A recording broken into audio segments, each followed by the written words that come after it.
আসসালামু আলাইকুম। আমার হাতে যে ফোনটি দেখতে পারতেছেন এটি হচ্ছে Xiaomi ব্র্যান্ডের নোট 11 মডেলের ফোন। তো এই ফোনটি হচ্ছে কাস্টমারের ভাষ্যমতে এই ফোনটির ভলিউম কমাতে গিয়ে এই ফোনটি বন্ধ হয়ে যায়। আসলে এই ফোনটিতে কিন্তু কমন একটি ইস্যু রয়েছে, সেটি হলো যে 6% শর্ট সার্কিট। তো এই ফোনটিতে আমি হচ্ছে দেখবো যে এই ফোনটিতে 6% শর্ট সার্কিট আছে কিনা। তো ইতিপূর্বে হচ্ছে এই ফোনটিতে প্রবলেম হয়, প্রবলেম হওয়ার পরে কাস্টমার কেয়ার থেকে হচ্ছে এই ফোনটিকে সার্ভিস করে নিয়ে আসা হয়।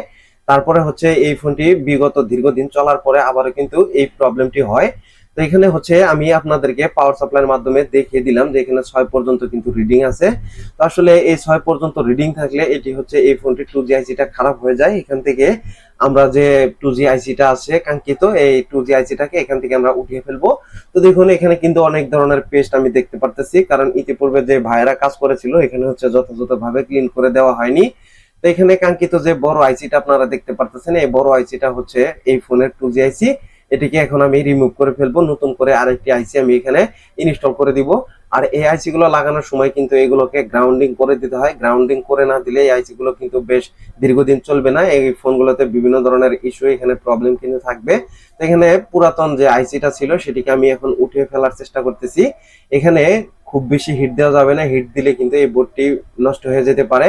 তো এখানে আমি একটু রিসোল্ড করে নিব, রিসোল্ড করে নিলে এই লাইনগুলোকে আমি হচ্ছে রিসোল্ডার ওয়্যারের মাধ্যমে ক্লিয়ার করে একটু মজা পাবো, কারণ হচ্ছে স্মুথলি ভাবে ক্লিন হয়ে যাবে। এখানে যদি একটু ছোট বড় থাকে তাহলে কিছু বল কানেক্টিভিটি পাবে, কিছু বল কানেক্টিভিটি পাবে না। এখানে কিন্তু বিভিন্ন ধরনের ইস্যু আসবে, এক সময় নেট থাকবে, এক সময় থাকবে না, বা অনেক সময় কল আসবে যাবে না, যদিও নেট সিগন্যালটা যথাযথভাবে পায়। তো এই বিষয়গুলো হচ্ছে আমরা একদমই ক্লিন করে নিয়ে কাজ করব, এই বিষয়গুলো মাথায় রেখে। তো এখানে দেখেন নতুন একটি আইসি এখানে আমি বসিয়ে দিয়েছি। এখানে আমি আগে থেকে রিবোলিং করে রেখেছিলাম যাতে করে হচ্ছে সময়টা বেঁচে যায়। তো আইসিটা এখন আমার ইনস্টল করা শেষ। এখন আমি এই মাদারবোর্ডটাকে যথাযথভাবে ক্লিন করে নিব। ক্লিন করে নিয়ে এটির যে স্টিলের ঢাকনা থাকে আইসির উপরে সেটিকেও আমি লাগিয়ে দিব। তো এখানে হচ্ছে আমি এখন ক্লিন করে নিচ্ছি। এখানে যথাযথভাবে ক্লিন করে না দিলে এগুলো নোংরা পরিবেশ হয়ে যাবে দীর্ঘদিন পরে।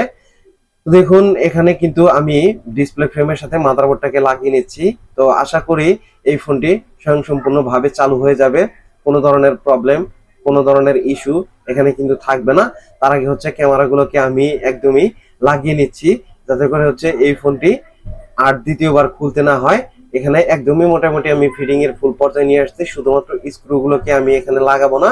না লাগিয়ে আমি এখান থেকে হচ্ছে আপনাদেরকে দেখাবো যে এই ফোনটি চালু হয় কিনা। এখানে ক্যামেরাগুলোকে আমি সেফটি দিয়ে নিলাম। তো দেখুন আলহামদুলিল্লাহ ফোনের লোগোটি কিন্তু চলে আসলো, এবং কি 80% চার্জ কিন্তু এই ফোনটিতে রয়েছে। এই ফোনটিকে আমি পাওয়ার দিয়ে দিচ্ছি অন করার জন্য।